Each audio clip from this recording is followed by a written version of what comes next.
Hi, my name's Alyssa. Thanks for watching today. Before we get started, we wanted to fill you in on our church. Here at Grace, we have a mission and a purpose. Our goal is to help people discover truth, decide on Jesus, demonstrate change, and deploy for others. If you're looking for a church, we would love for you to come be a part of what God is doing here at Grace. You can check us out on Facebook, Instagram, YouTube, and Twitter. We would also like to invite you to one of our Sunday morning services. Check out ohiograce.com for a list of campuses and service times in your area.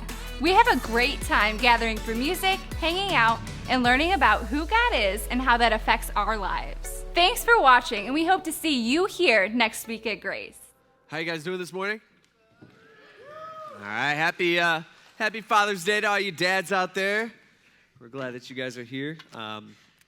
I am personally glad to be back this morning. Last week, Kate and I, we decided we're going to sneak away and take the kids. We went down to D.C. area, Northern Virginia, where her brother lives. And so we were able to spend some time with them. He's actually getting ready to move to Slovakia, wherever that is in the world.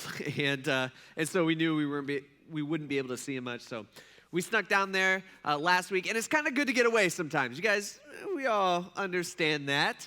We only had one kid puking all over the car going there, and so I count that as a win.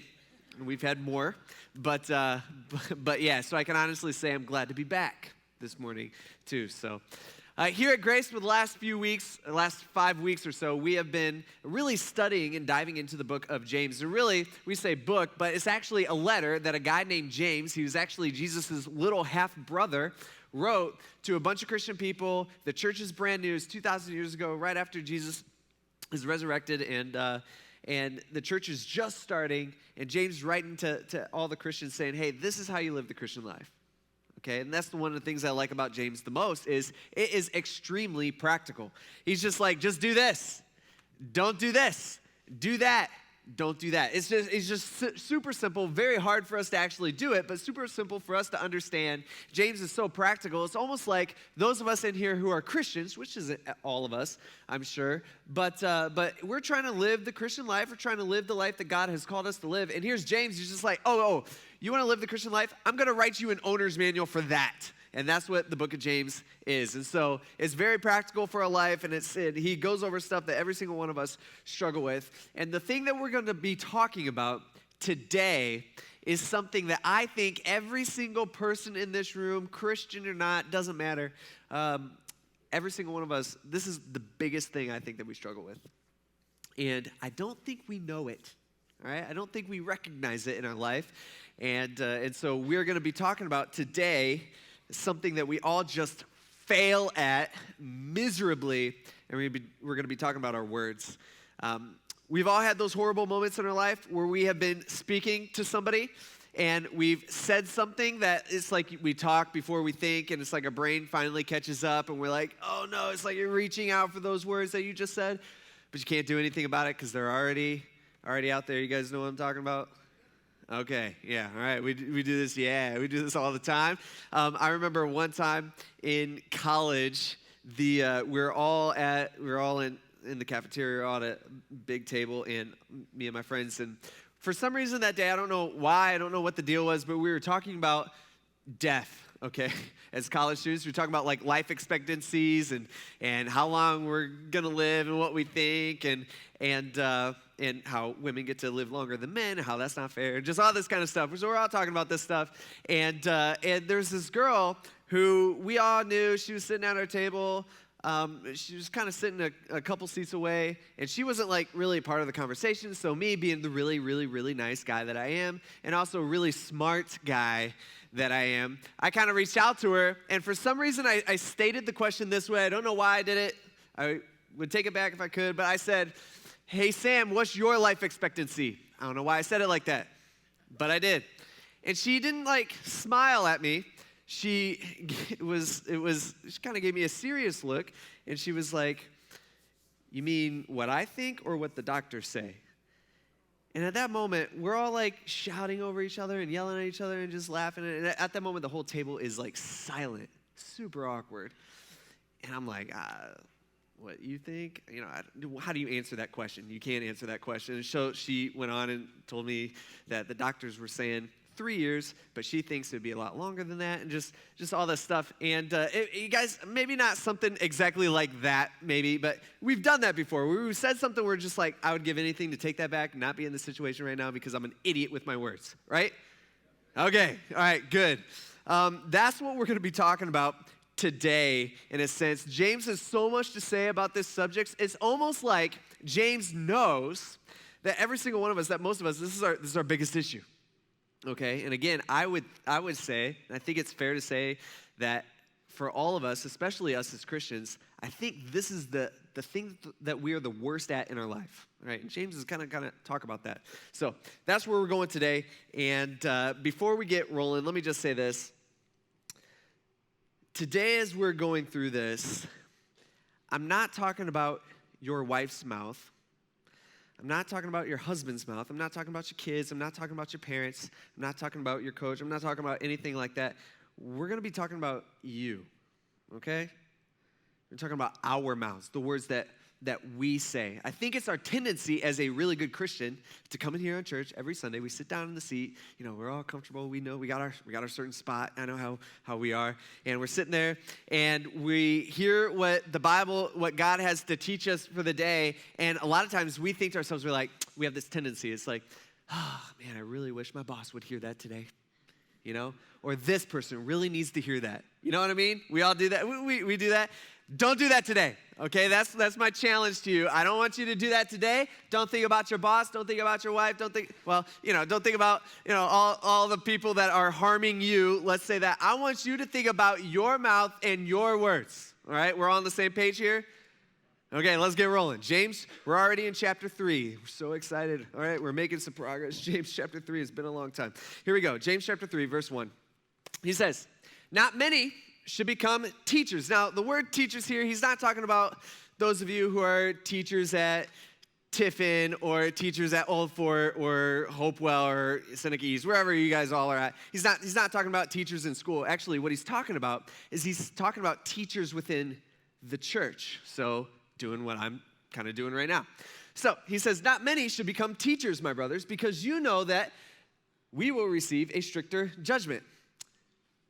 Not my favorite verse in the Bible. I'll be honest. I'm like, oh, thanks. But this applies to a lot more people within this room than just me, okay? What he's talking about is if you teach the Bible anywhere within the church setting, okay, if you're teaching the Bible, he said, hey, this is you. So for those of you, if you teach a class or a group sometimes, a men's group or ladies group or whatever that might be, this applies to you. All right, if you are a leader within one of our small groups, which we're going to get started back up this fall, if that's you, I mean, if you've done that, I mean, he's talking to you. If you fill in for somebody once in a while, well, I'm not the main person, but if you fill in for somebody once in a while, this applies to you. If you are a teacher within Grace Kids, this applies to you. Me, this applies to me. This applies especially to AJ. I heard what you had to say last week, AJ, about drifting off during my messages. So you'll be judged for that. Stricter judgment.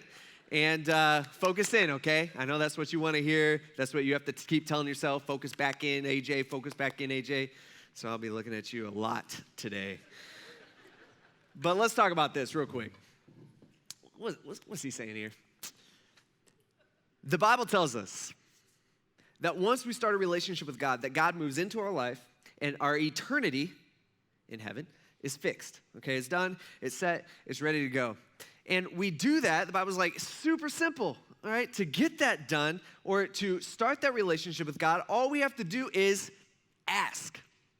Very easy. You have to invite God into your life. And when you do that, the attitude behind that is you are giving up control of your life to God. Not saying that once we start that relationship with Jesus, that we try to pull back control. We all do that. Okay, that's a part of it. We struggle with that, every single one of us. But we invite God into our life, and everything is rosy in the fact in between with our relationship with God and where we're going to end up for eternity and all that type of stuff. But we still have work to do.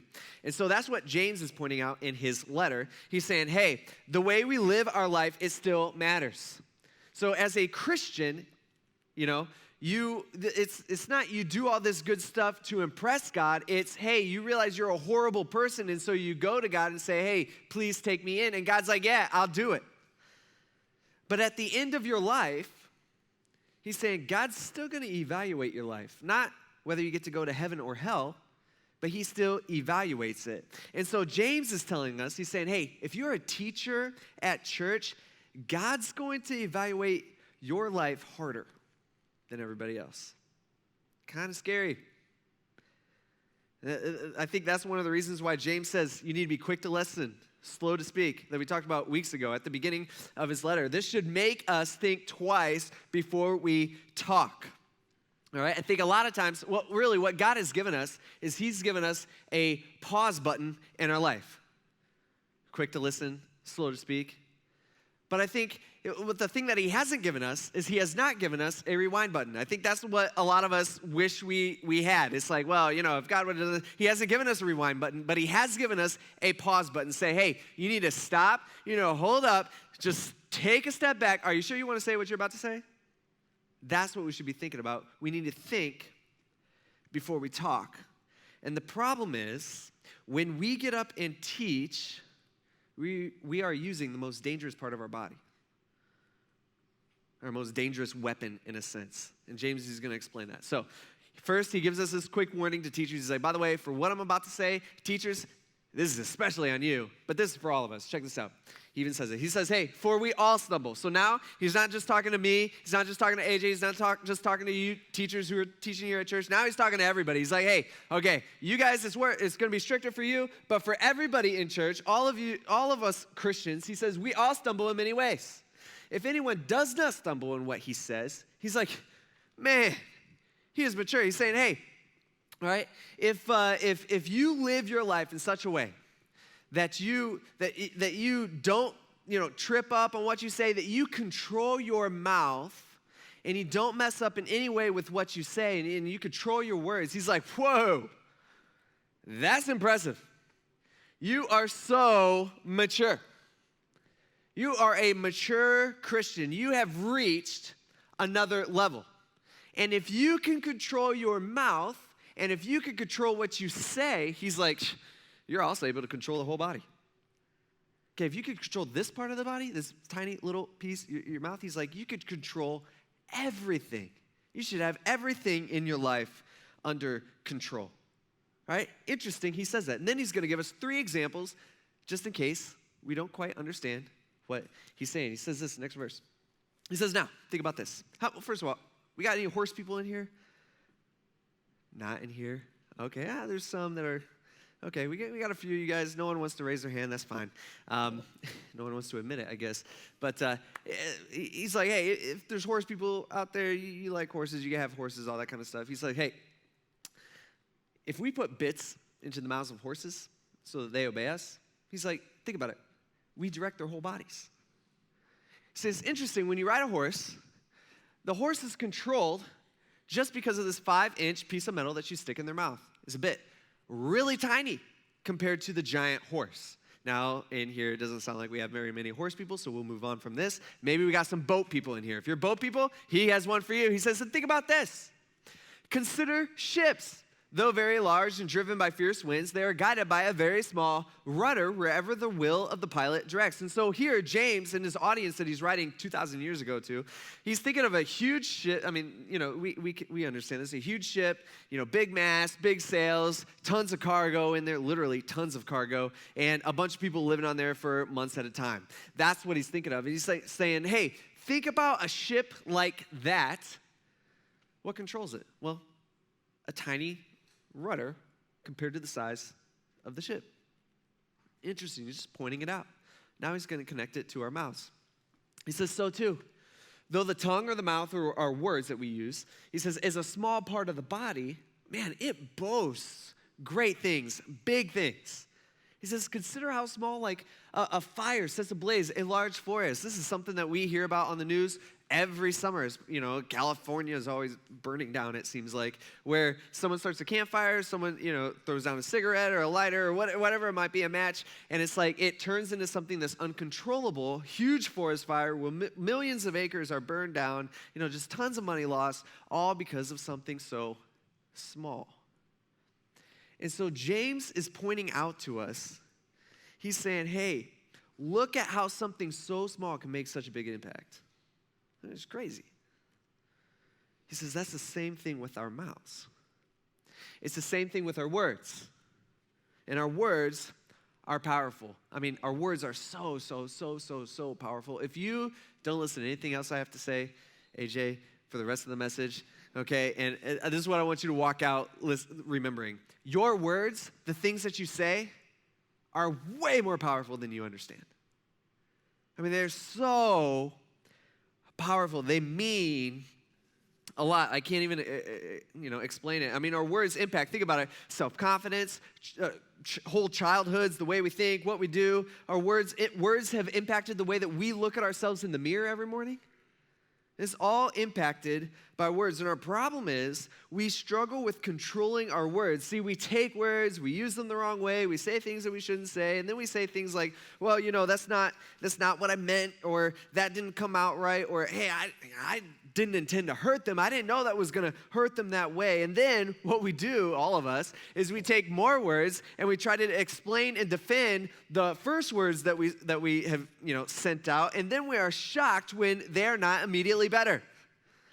And then we say really stupid things like, hey, I said I was sorry. And when we're doing that, what we're doing is we're implying that, hey, why aren't you better? Like it should be taken care of. This shouldn't be a big deal for you. It's like we just spent paragraphs of words tearing someone down, and then we think that one word, the word sorry, usually will just fix everything. That's not reality. That's not how it works. That'd be like me, after the service, going out to my car, waiting for the perfect person, one of you, and then running you down in my car, running you over, I won't do this, and then getting out of the car, walking to the back, and then watching you lay there on the pavement bleeding out, or actually the rocks, okay? We got rocks here. We're laying there out on the rocks. You're bleeding out and me just saying, I'm so sorry, and then expecting you to be all better. Right? That doesn't work that way. You're still just as injured as you were. See, the word sorry, it cannot erase what has already been said. I mean, it would be nice though, right? Wouldn't that be nice if we could say sorry? We say something, we're mad, we're angry at something. We don't think before we say, we just say something. A lot of times we know this is gonna hurt this person, or we know this person's gonna take it that way, but we say it anyway because of emotions and all kinds of stuff. And so we kind of send this dart of a word out there, and then, and then they're hurt and all that type of stuff. Wouldn't it be nice if we could just say, hey, I'm sorry, and then they just don't remember what we said? But that doesn't work. It doesn't work that way. It's not what happens.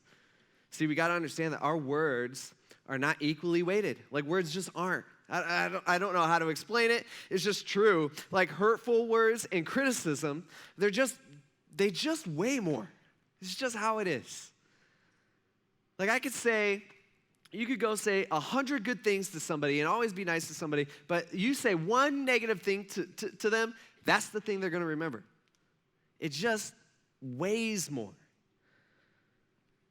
See, God says that actually in reality, we're a lot like clay, okay? We're a lot like a piece of clay, like this piece of clay right here.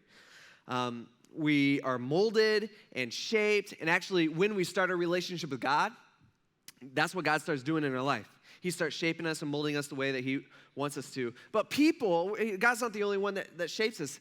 Words from people all around us also shapes who we are. And the words make a deep impression on us, both positive words and negative words. And to be honest, I think the younger that we are, the softer the clay. Does that make sense? Okay, the younger we are, the softer the clay. We get shaped and molded easier. I mean, think about it. That's why some of you guys can remember words that you heard as a child by your parents or teachers or your coach or that kid at school. And they just kind of hit you. Like you, so many years later, like you can still remember it. And so that's just because they hit you. You know, they made an impact on you, and and it's changed you a little bit. You're basically the same shape, but it has done something. Like, it has changed you, and it's still there. And some of you guys, it's made such an impression on you that for decades after those words were spoken, I mean, some people, they still feel stupid, ugly, fat, worthless. It's still a part of you. Actually, Solomon, who is the wisest man to ever have lived besides Jesus, he wrote in Proverbs chapter 12, 18, he said, there is one who speaks rashly, and this word rashly actually means you speak without thinking, and it's kind of negative, okay? So it's kind of mean. You're not thinking about what you're saying. You're speaking without thinking. He says, the one who speaks rashly is like a piercing sword. And he's got this idea of like, hey, you know, if you speak rashly, what you're doing is almost like you're swinging around this really sharp sword. You're just walking around swinging it. If you let go of it, it hits somebody, not a big deal. Or if you accidentally cut somebody, that's not a big deal either. You don't really care that much, and you're just swinging this thing around. Actually, what he's saying is, he's like, hey, words, they make a big impact. It's not just they have a little dent. He's like, no, when someone says something to you that's kind of negative and that's frankly just mean, he's like, it makes a big impact on you, right? Like it makes a huge impact where it's in there. And when that happens, whoa, it's stuck to the stool. I can't get it out. I'm so strong. There we go. Okay. He's like, when that happens, it makes such a big impact on you that it doesn't matter how good of a clay molder, I don't know what that, whatever people are that work with this. But like, I can't get this back, is what I'm saying. I can't put it back and make it perfect to what it was before. I can, over time, I can massage it all back and try to get it close. But that piece of clay is never going to be the same because of words, because of the impact that words make. It's the same thing with us in our life. We're never the same. So you know this in your own life because you've been hurt by words. We all have. See, people have said things to you that have bothered you. Some of you guys, when people say things to you that hurt you or bother you, maybe you don't want to use the word hurt, whatever. What you do is you just think about it over and over and over again. You argue with them in your head. You're like, I can't believe they said this, I should have said that, all this type of stuff. And it like be honest with yourself. Like it bothers you. Like it annoys you, bothers you, whatever it is. Some of you guys, you have been bothered by something that someone said to you from a long time ago. And James is here telling us, he's saying, hey, he's writing this owner's manual. He's saying, this is how you live the Christian life. And you know how you feel when someone uses words against you. He's like, that's what I'm talking about. That's it. That's the issue with words. Words are powerful. The mouth is such a small part of the body, and words seem like, no big deal. But he's like, they are a big deal. They're powerful. And the warning that James gives us is he's saying, hey, our tiny little, insignificant, not a big deal words, man, they could cause some major damage in people. It's a big deal. In fact, the next verse, he says, the tongue is a fire. It's not a good thing. All right, some people say, oh, I'm fire. No, that's not what he's talking about. All right, he's saying the tongue, man, it's a fire. See, not only have we been hurt by words, but we have scorched people with our own words. If we're honest with ourselves, we know that. And many have burned the people that we love most, all of us, every single one of us. We've burned the people that we love most with our words, our kids, our spouse, our parents, our friends. And I know sometimes it's like, I was just joking. It's not a big deal. I wasn't serious. Or maybe we have excuses like, well, I was just really angry. And so you got to give me some grace for that. Or I was just drunk that night. Yeah, I shouldn't have said that. Or it's just, I didn't mean it. I know I said that, but that's not actually what I meant. See, even if you start a fire accidentally, you're still responsible for the fire that you started. James is saying your mouth is like a fire. It's like the flame, just a little flame. Okay, not a big deal. We look at this, and it's like, this looks harmless, just one little flame. But if I wanted to, if I held it up next to your cheek or arm or something, it would hurt you, right? Like it'd burn you. It's not going to kill you, but it will hurt. But James, he's like, yeah, you can burn people, and we burn people all the time. But James is going, but you could do so much more. Like think about how a wildfire is started, just like what James already talked about. He's like, it starts from one little spark or one little flame. If I took this to California or someplace where it was super dry, and I just lit some leaves or whatever, it goes off. He's like, the issue is you can't control this flame after you light something with it. You can't control it. Out of your control. It's just going. And James is warning us. He's saying, I need you guys to understand, when you're born, like you're born with the pilot light lit, ready to go, ready to burn. That's the issue. He says your mouth is a fire. And so James, he's trying to get us to understand this. We're probably all on the same page here. But he's like, just in case you don't fully get it, what James ends up doing next is he takes us and he like drags us all the way down deep to the negative potential that's inside our mouths. He says, the tongue is a fire. And then he says, the tongue, it's a world of unrighteousness. Not good. Evil. He says, and it's placed among our members. He's saying, so we got this thing that's like evil that we use for evil all the time. And he's like, and it's part of us. There's nothing we can do. We can't take it off. It's there. He says it stains the whole body. So like when we say something to somebody that impacts them, maybe we do it on accident, maybe not, it doesn't really matter, it still happens. He's like, they don't look at you and say, wow, you have a bad mouth. They look at you and say, wow, you're a bad person. Or wow, you're a jerk. He's like, it affects the whole body. Like when you're a kid, you get in trouble, you mouth off to your parents. They don't just like, put your put your mouth in timeout. Right? No, the whole body gets in trouble, okay? He's pointing that out in case we have any questions. He's saying, hey, it stains the whole body, and it sets the course of life on fire. And it is itself set on fire by hell. He's getting deep here. With the word hell, this isn't like he's talking about the place that the Bible talks about so frequently. He's talking about, it's almost like it's a source of evil. I mean, think about it. Have you ever said something where you wonder, like, where did that come from? You ever done that? You're like, whoa, that was messed up. James is like, hey, I'll tell you.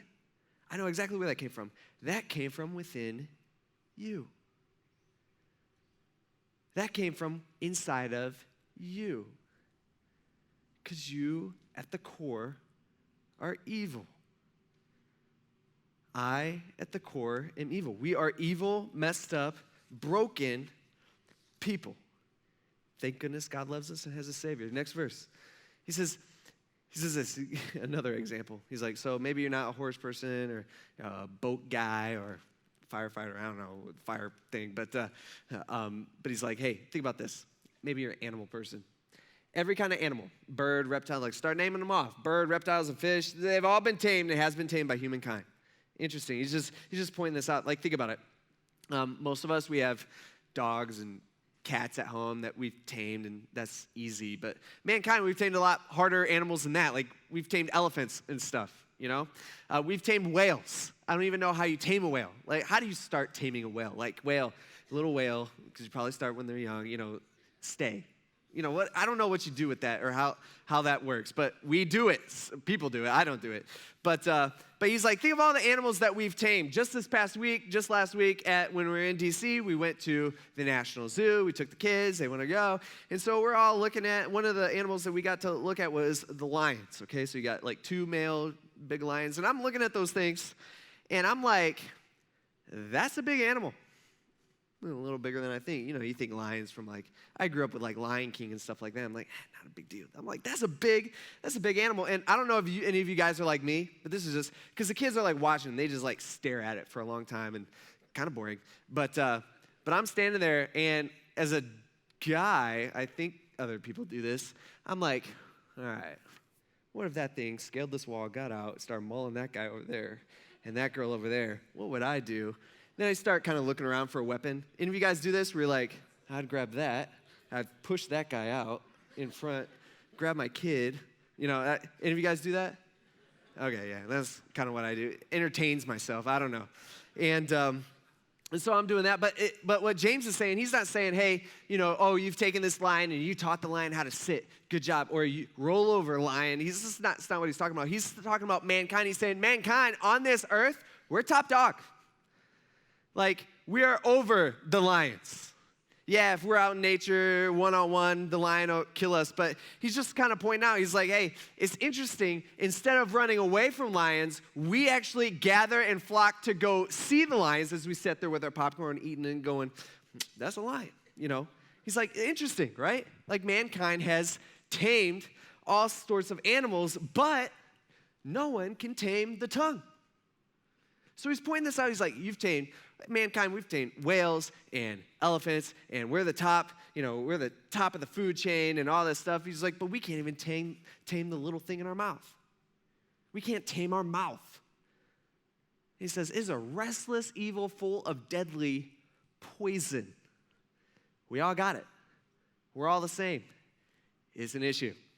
He says, with the tongue, we bless our Lord and Father. Woo, good. And with it, we curse people who are made in God's likeness. Bad.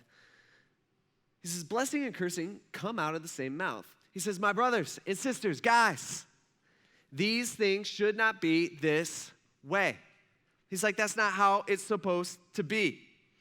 It's so interesting that he brings this up to me because it's so true, because some of us in this room, we're going to do this exact same thing here today. What we're going to do is we come to church, we sing songs, we bless God in a sense, and we're singing songs to God, and we talk nice to people, and we're over, talking here, talking there, we've got a smile. And then we get in our car. I know how it is. I've been there. And you get in our car, and then we start yelling at our kids. We start demeaning our spouse. We start complaining about this. We start complaining about that. We start doing all this stuff with our mouth. And James, he's just pointing out. He's like, hey, that's not how it's supposed to be. We start tearing people down at home, and we go to church the next day. We start tearing people down at church. Sometimes we're like, well, I'm just joking, or I'm just joking around. He's like, you're still doing it. See, both good and bad come out of our mouths. And James is just pointing out. He's just like, that's not right. Ain't right. And just in case we don't understand, he's like, does a spring pour out sweet and bitter water from the same opening? Now, James, in his day, everybody's reading this letter, and they're all like, no, spring does not do that. But, can a fig tree produce olives? And everybody's like, figs, olives, different. No, can't do that. He says, my brothers and sisters, can a grapevine produce figs? And they're all like, grapes and figs. No, that is impossible. He says, neither can a saltwater spring yield fresh water. He's like, you can't have salt water and fresh water in the same. It's all, it's all the same. It's all salt water. And so he's just pointing out this, and then he stops. It's almost like he's saying, hey, if you don't, I've talked about horses, I've talked about animals, I've talked about, rudders, ships, and fires, and all this stuff, and olives and figs. He's like, if you don't get it now, man, you ain't gonna get it, you're hopeless. It's like that type of thing. He just stops and moves on to the next subject. And so James, he's just telling us, he's saying, hey, think about this, especially at the end. He's like, you say you love God, but then you treat the people who God loves horribly with your words. Sometimes to their face, most of the time behind their back. He says, you sing songs at church on Sunday morning, and then you go home or you go to work the next day with the same mouth. You're so demeaning, you're so critical, you're so sarcastic. And James is just like, hey, I'm just pointing this out. James is super logical. He's just like, think about it. That's weird. That's weird.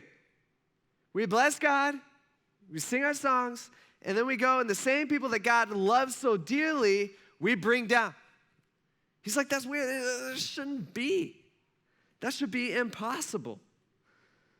And I see our words are so powerful. I mean, divorce, murder, wars have been started because of words. See, the honest truth is, let's get real here right at the end. The truth is, and we all know this to be true, whether we want to deny it or not, but there's things that you have said that we have said years ago that's still burning people. Stinks, right? I mean, I've been a pastor for 12 years, and the things by far that I regret the most is when I said the wrong thing, or I said the wrong thing to the wrong people, or when I've used the wrong tone with what I've said. See, the problem for me personally is I do a lot of talking, okay, in front of people, in front of a lot of people, and that doesn't bode well necessarily for me. I was actually just talking with a guy who's in our church just this past week, and I don't know how we got on this subject, but he pointed out something that I said like a year and a half ago, and he was just like, yeah, you said this, remember? And I was getting a little defensive, and I'm like, yeah, that's not what I meant. Yeah, I may have said it that way. That's not what I meant to say, or that's not what I meant when I said it. You're taking it the wrong way. You need to go back and listen to the context. The context was this, and I started defending myself, and his point, he's like, yeah. I'm not saying that's what you believe. I'm just saying that's what it sounded like. He's just pointing it out. See, the truth is we are gossips, we are liars, we are criticizers, we are all dumb with our words, including me, for sure me, 100% me. See, for me personally, it'd be so easy for me to come to church every Sunday and fake you guys out for a few hours and then go do my thing, for the rest of the week, but and act like everything's all good. But for me, my problem is my wife happens to go to the same church. So I can't do that, It's an issue. Like, I'm messed up. And so the question that we need to be asking ourselves this morning, simple question, so what do we do with this? Like, here's James. He's already said, it's impossible to tame. He's like, you can't tame the tongue. You can't tame your mouth. You can't tame your words. So what do we do? Like, is there any hope? What's the deal? What's the issue here? And I think there's a couple things that we should do and a couple things that we can do. And the first one's this. I think every single one of us, including me, after we leave these doors today, I'm talking like today, or at least start today. I'm not saying, just get rolling on it. I think we need to take responsibility for the fires that we've started. Some of them may be decades-old fires that we've started. We need to take responsibility for those. And let me just pull away one thing. We all understand, we all get it, right? That we all have fires that we've started that are burning within people that we'll never know about because they don't want to say anything or because it's awkward. We get that, right? We've all said things that have hurt people and they're still hurt.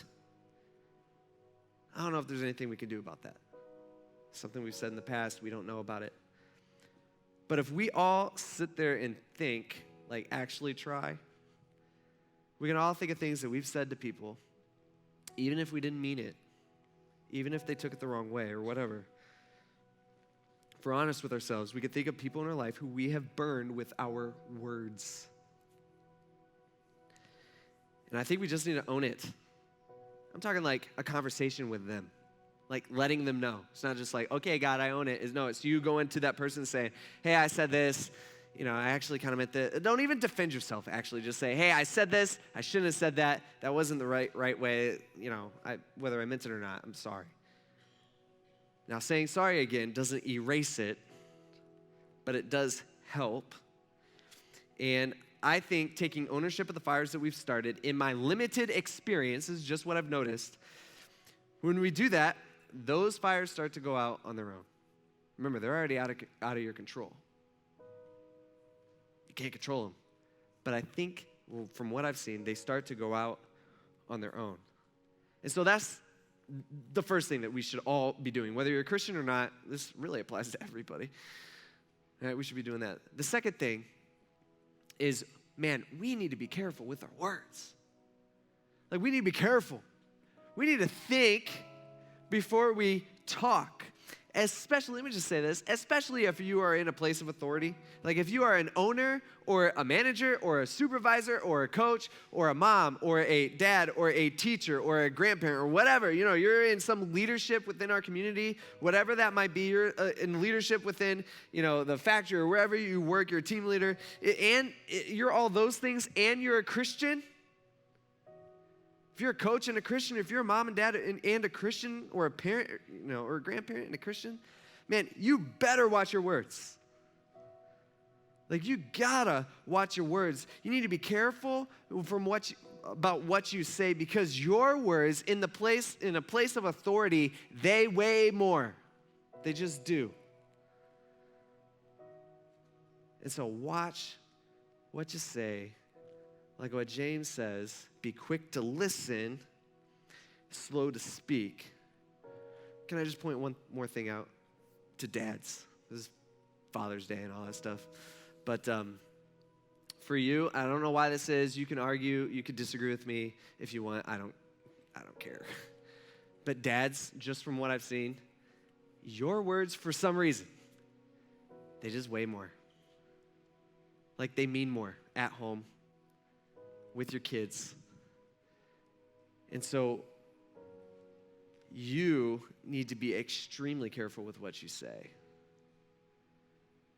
I think it's easier for dads maybe to get angry or to pop off or anything like that. You need to be careful with what you say. Now, I'm not saying as a dad that you need to, skip the hard discussions. I'm not saying that you don't parent your children because it's just awkward. I'm not saying that. I'm saying be careful. Parent and be careful. See, there's something is just uniquely, disturbingly wrong about our mouths, and we need to take control of our words, and we need to take control of our mouth. Let's pray. God, we thank you for this day, and God, we thank you for these words that you've given us in this teaching and this reminder that all of us, we are terrible with our words. God, help us to be careful with what we say, especially if we're in a place of authority or leadership or anything like that. God, help us to be so careful. And God, we also ask that you would help us to go back and try to help put out those fires that we've all started in the hearts of people that we're close to. Most of the fires are within the people that we're the closest to. God, we ask for your help. We need it so much. And we thank you for that. In Jesus' name, amen. Thanks for watching, and we hope to see you here next week at Grace.